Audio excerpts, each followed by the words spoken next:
Digital logic design. तो आज इस डीएलडी के पहले लेक्चर में हम पढ़ेंगे कि डिजिटल लॉजिक डिज़ाइन क्या होता है। आपको पता ही होगा कि एक मशीन ज़ीरोज़ और वन की लैंग्वेज समझती है।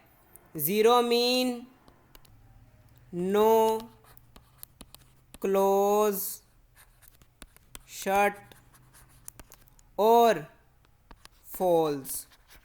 ये कुछ इस तरह के लफ्ज़ हम ज़ीरोज़ के लिए इस्तेमाल करते हैं। और one, true, yes, open, etcetera. ठीक है, एक मशीन ज़ीरोज़ और वन की लैंग्वेज को समझती है।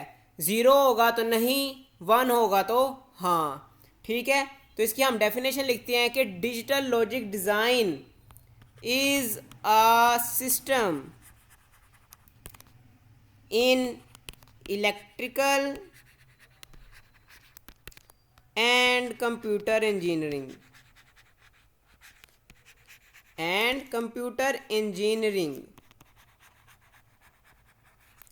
ठीक है, that uses a simple number, या ज़ीरो होगा या वन होगा, a simple number values to produce input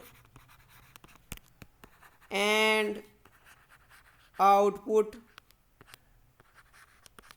operations. ठीक है, या मशीन चलेगी या मशीन बंद होगी। ठीक है, या सॉफ्टवेयर चलेगा या सॉफ्टवेयर बंद होगा। ठीक है, तो ये डिजिटल लॉजिक डिज़ाइंस हमें मशीन को चलाने या बंद करने के लिए इस्तेमाल होते हैं। फॉर एग्जांपल हम गेट्स यूज़ करते हैं, और गेट का क्या काम होता है, यहाँ आप गेट के अंदर आ सकते हो या गेट के बाहर जा सकते हो, और कोई तीसरा काम आप गेट के साथ नहीं कर सकते। और गेट्स बहुत ज़्यादा हैं, एंड गेट है, नैंड गेट है, और गेट है, एक्सोर गेट है। ठीक है, इस तरह के बहुत से गेट्स हैं जो डिफरेंट ऑपरेशंस परफॉर्म कर रहे होते हैं ज़ीरोज़ और वन में। तो उम्मीद करता हूँ कि आपको डिजिटल लॉजिक डिज़ाइन का थोड़ा सा कंसेप्ट आ गया होगा। तो इसको मज़ीद समझेंगे हम नंबर सिस्टम से। तो आइए स्टार्ट करते हैं नंबर सिस्टम से। तो हम स्टार्ट करते हैं नंबर सिस्टम से। तो नंबर सिस्टम्स, ये चार तरह के नंबर सिस्टम हम पढ़ेंगे: डेसिमल, बाइनरी, ऑक्टल और हेक्साडेसिमल। डेसिमल की बेस 10 होती है, बाइनरी की बेस 2 होती है, ऑक्टल की बेस 8 होती है, और हेक्साडेसिमल की बेस 16 होती है। तो आइए इसको और ज़्यादा डिटेल में पढ़ते हैं। बेस 10 का मतलब क्या है कि इसके अंदर 0, 1, 2, 3, 4, 5, 6, 7, 8, 9, इसके अंदर सिर्फ ये डिजिट्स इस्तेमाल हो सकते हैं जो 10 से छोटे हैं। ये टोटल 10 डिजिट्स है ना, ये देखो ज़ीरो को डालकर गिनो आप, 1, 2, 3, 4, 5, 6, 7, 8, 9, 10। ठीक है, 10 की बेस में 9 तक डिजिट्स को हम यूज़ कर सकते हैं। फॉर एग्जांपल जैसे मैं लिखता हूँ 2, 3, 2, 1, तो ये मेरा डेसिमल में आ सकता है। ठीक है, इसी तरह बाइनरी में, तो बाइनरी में सिर्फ हम ज़ीरोज़ और वन को लिख सकते हैं, क्योंकि बेस 2 है और 2 से हमेशा छोटा रहना है। जो भी बेस होगी उससे एक नंबर छोटा रहना है हमने। ठीक है, तो 0, 1, इसमें भी दो डिजिट्स हैं। ठीक है, तो हमने 2 से छोटा रहना है। तो इसको मैं ऐसे लिख सकता हूँ 1, 0, बेस 2। ठीक है, या फिर 1, 1, 0।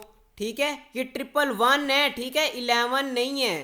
ठीक है, ये 1 है। जब बेस 2 होगी तो आपने समझ लेना है या ये 1 है या ये 0 है। ठीक है, ये आपने कंबाइन करके कुछ नहीं पढ़ना। ठीक है, इसी तरह ऑक्टल में चले आप बताएं मुझे कहाँ तक गिनती होगी। 0 1 2 3 4 5 6 7 8। नहीं, 8 नहीं आएगा। क्यों? क्योंकि ऑक्टल है, 8 है, तो 8 से छोटा रखना है हमने। ठीक है, ऑक्टल के अंदर सिर्फ 8 डिजिट आएंगे, 7 तक, 0 से लेकर 7 तक। और हम इसको ऐसे लिख भी सकते हैं 4 5 7 टू द बेस 8। अब देखो ना, 8 से छोटे डिजिट्स हैं अंदर, मतलब 7 8 से छोटा है, 5 8 से छोटा है, 4 8 से छोटा है। इसी तरह हेक्साडेसिमल में आप आते हैं, तो हेक्साडेसिमल में क्या है जी? 3 4 5 6 7 8 9। अब 10 नहीं लिखेंगे। क्यों? क्योंकि हम बेस 2 से कंफ्यूज ना हो जाएं कि 1 0 10 लिखा हुआ है, लेकिन ये 10 नहीं है, ये 1 0 है। ठीक है, तो हम 10 की जगह हम ए बी सी लिखना शुरू कर देंगे। 10 ए, 10 को हम ए लिखेंगे। ठीक है, ये मैं छोटा सा लिख देता हूँ। 10 बी को हम 11 लिखेंगे, सी को हम 12 लिखेंगे, डी को हम 13 लिखेंगे,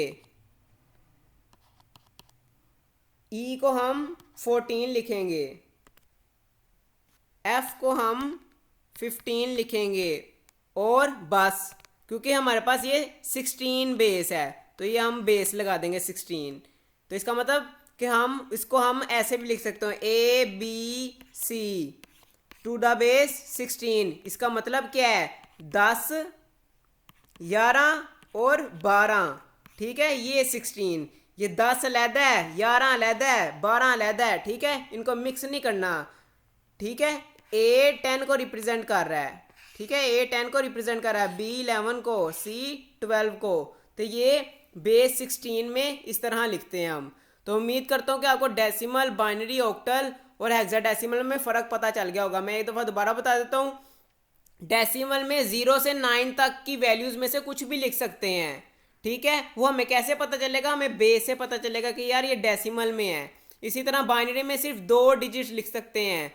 बाइनरी मीन 2, मतलब 0 1। ठीक है, ऑक्टल में 8 तक, 0 से लेकर 7 तक, मतलब ये टोटल 8 डिजिट्स बनते हैं। 8 से छोटा होना चाहिए, बस ये याद रख लें। बेस से छोटी वैल्यू तक हम अंदर वैल्यूज़ लिख सकते हैं। ठीक है, इसी तरह 16 में भी हम 15 तक लिख सकते हैं, लेकिन 9 के बाद 10 11 12 13 14 15 को हमने ए बी सी से रिप्रेजेंट करना है। ठीक है, ताकि हम कन्फ्यूजन से बच जाएं कि ये हम अगर बेस 2 में देखें ये 1 1, कहीं हम इसको 11 ना समझ बैठें। ठीक है, इसलिए इस कन्फ्यूजन से बचने के लिए 11 को हमने बी का नाम दे दिया। ठीक है, ताकि हमें पता चले जहाँ भी ए बी सी यूज हुई वो आपने समझ लेना कि यार ये बेस 16 है, ये हेक्साडेसिमल है। ठीक है, वैसे तो ऑलमोस्ट बेस गिवन होती है। ठीक है, अगर कहीं पे नहीं गिवन हुई तो आपने जब एबीसी देखनी है आपने खुद ही समझ जाना है कि यार ये